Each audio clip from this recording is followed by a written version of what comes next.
জীবনের সর্বশেষ যে কাজটা কথাটা বলেছিলেন সেটা ছিল কি? নামাজ। ইন্তেকালের 5 দিন আগে প্রচন্ড জ্বর হলো, মাথায় যন্ত্রণা হলো, বারবার বেহুশ হয়ে পড়েন।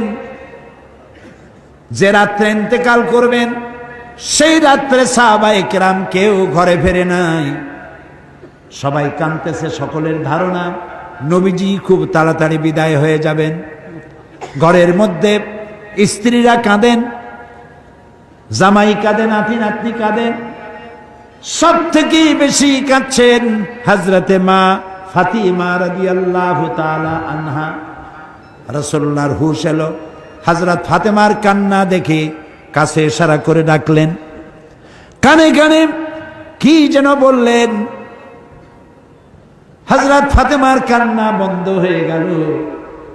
হযরত আয়েশা ফাতেমাকে ডেকে বলেন, মা তোমার আব্বা জান কি তোমারে বলল, কান্না বন্ধ হলো তোমার? হযরত ফাতেমা বলেন, মা আমার আব্বা জান আমাকে কানে কানে বললেন, মা কাঁদিস না, তোর কান্না আমার বরদাস্ত হয় না। আমি তোমাকে সুসংবাদ শোনাই, আমি মরে যাওয়ার পর সবার আগে তোমার সাথে আমার দেখা হয়ে যাবে। হযরত ফাতেমা বুঝতে পেরেছেন এর অর্থ হলো রাসূলের ইন্তেকালের পরে আত্মীয় স্বজনের ভিতরে সর্বপ্রথম ফাতেমার ইন্তেকাল হবে। হয়েছিল তাই। রাসূলুল্লাহ বেহুশ হয়ে পড়লেন, আবার হুশ হলো, আবার বেহুশ হলেন। ফজরের পরে হযরতে জিবরাইল এসে বলছেন, আসসালামু আলাইকা ইয়া রাসূলুল্লাহ, হে আল্লাহর রাসূল, আল্লাহ আপনাকে সালাম বলেছেন আর তিনি জানতে চেয়েছেন আপনি কেমন আছেন। তিনি জানেন আপনি কেমন আছেন, তারপরেও তিনি জানতে চেয়েছেন আপনার মুখে আপনি কেমন আছেন। নবীজি বললেন, আমি বড়ই কষ্টের ভিতরে আছি, অসুস্থ আছি। হযরতে জিবরাইল বলছেন, ইয়া রাসূলুল্লাহ, একজন নতুন ফেরেশতা এসেছে আজ আমার সাথে, যে ফেরেশতা কোনো মানুষের কাছে আসার জন্য অনুমতি কোনোদিন চায় নাই আর কোনোদিন চাবেও না, শুধু আপনার অনুমতি চায় আপনার কাছে আসার জন্য। সে ফেরেশতার নাম মালাকুল মউত। হযরতে মালাকুল মউত রাসূলের অনুমতি নিয়ে রাসূলের জাসাদ মোবারকের কাছে এসে সালাম পেশ করলেন। বললেন, ইয়া রাসূলুল্লাহ, আদম আলাইহিস সালাম থেকে নিয়ে শুরু করে এই পর্যন্ত আমি যত মানুষের জান কবজ করেছি আর কিয়ামত পর্যন্ত যত মানুষের জান কবজ করব, কারো কাছে অনুমতি চাই নাই, অনুমতি চাওয়াও আমার লাগবে না। কিন্তু আজকে আসার সময় আল্লাহ রাব্বুল আলামিন আমাকে বলেছেন আমি যেন আপনার অনুমতি চাই।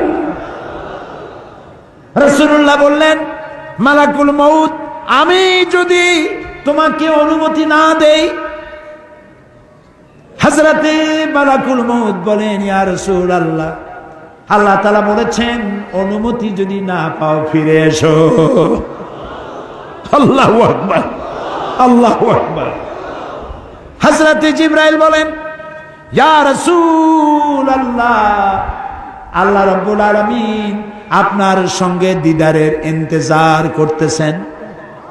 নবী বললেন, মালাকুল মউত, তুমি তোমার কাজ শুরু করতে পারো। মালাকুল মউত যখন জান কবজ করতে যাবে, রাসূলুল্লাহ বললেন, আয়েশা একটু কাছে আসো। ওই যে সোনা ছিল কয়েক টুকরা, সোনাগুলোর খবর কি? 6 টুকরা, ছোট্ট ছোট্ট 6টা টুকরা সোনা ছিল, সোনাগুলো কই? হযরত আয়েশা বলেন, আমি তার যত্ন করে রেখেছি। নবীজি বলছেন, এক্ষুনি স্বর্ণ টুকরাগুলি সদকা করে দাও। আমি মুহাম্মদ সাল্লাল্লাহু আলাইহি সাল্লাম আল্লাহর দরবারে এই অবস্থায় উপনীত হতে চাই না যে মুহাম্মদের ঘরের ভিতরে সোনা আছে। হযরত ওমর রাদিয়াল্লাহু তাআলা আনহু রাসূলের সঙ্গে দেখা করতে গেছিলেন একদিন। ঘরে মা আয়েশা ছিলেন না। হযরত ওমর সালাম দিয়ে ঘরের মধ্যে ঢুকে দাঁড়ায় দাঁড়ায় কাঁদতেছেন, বাচ্চা শিশুর মতো ডুকরে ডুকরে কাঁদছে। রাসূলুল্লাহ জিজ্ঞেস করছেন, ওমর কাঁদো কেন? হযরত ওমর বলছেন, আমি বিশ্বনবীর ঘর দেখতেছি, ছোট্ট একটা ঘর, এক কোনায় একটা সরাহি পানি রাখার পাত্র কাইতে হয়ে পড়ে আছে, একটা গ্লাস কাইতে হয়ে পড়ে আছে, আর এক কোনায় 1 কেজি কি আধা কেজি জব পড়ে আছে, আর রাসূল শুয়ে আছেন দড়ি দিয়া বুনানো একটা খাটিয়ার উপরে, চাদর নাই, বালিশ নাই, হাত মোবারক মাথার তলে দিয়ে শুয়ে আছে, পিঠ মোবারকে দড়ির দাগ কেটে আছে। হযরত ওমর বলছেন, ইয়া রাসূলুল্লাহ, আমি তো বরদাস্ত করতে পারছি না, বিশ্বনবী তার পিঠে দড়ির দাগ, পানির পাত্র কাইট হয়ে পড়ে আছে, খাট নাই, বালিশ নাই, আপনি আমাকে অনুমতি দেন, আমি আপনার জন্য একটা তোষক বানাই নিয়ে আসি। রাসূলুল্লাহ বললেন, ওমর, আমি তো দুনিয়ায় শান্তি করতে আসি নাই, আমি যদি ওহদ পাহাড়কে বলি ওহদ আমার জন্য সোনায় পরিণত হয়ে যা, ওহদ পাহাড়টাই সোনা হয়ে যাবে, শান্তি করতে আসি নাই।